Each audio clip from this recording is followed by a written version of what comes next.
ભરૂચ નર્મદા જિલ્લાના આદિવાસી વિસ્તારમાં સિંચાઈની સુવિધાનો અભાવ હોવાથી સાંસદ મનસુખ વસાવાએ સીએમ ભૂપેન્દ્ર પટેલને પત્ર લખ્યું। ગરુડેશ્વર, સાગબારા અને રેડિયાપાડા વિસ્તારમાં સિંચાઈના પાણી માટે આદિવાસીઓ વલખા મારી રહ્યા છે। તેઓને પાણી મળે તેવી વ્યવસ્થા કરવા રજૂઆત કરાઈ। વસાવાએ કહ્યું કે અગાઉના બજેટમાં પણ આદિવાસી વિસ્તારમાં સિંચાઈના પાણી માટે રજૂઆત હતી, પરંતુ અગાઉ પણ બજેટમાં જાહેરાત ન કરી અને આ વખતના બજેટમાં પણ જાહેરાત ન થતાં આદિવાસીઓમાં ભારે નારાજગી।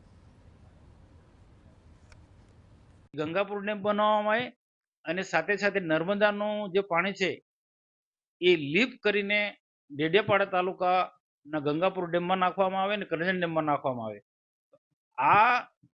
આ પ્રકારની પ્રક્રિયા જો સરકાર કરે અને આખી બે ગાઈડલાઈન મેં તૈયાર કરીને આપી છે, આખો નકશો બનાવીને મેં આપ્યો છે અધિકારીઓથી માંડીને બધાને, મંત્રીઓને પણ કોક ને કોક કારણસર આ વખતે પાછલા વર્ષમાં પણ આ જ માંગણી હતી, એ વખતે પણ મને કીધું હવે પછીના વર્ષમાં લઈશું। તો આ વર્ષે ગંગાપુર ડેમમાં પણ કોઈ એક પૈસાની જોગવાઈ નથી કરી।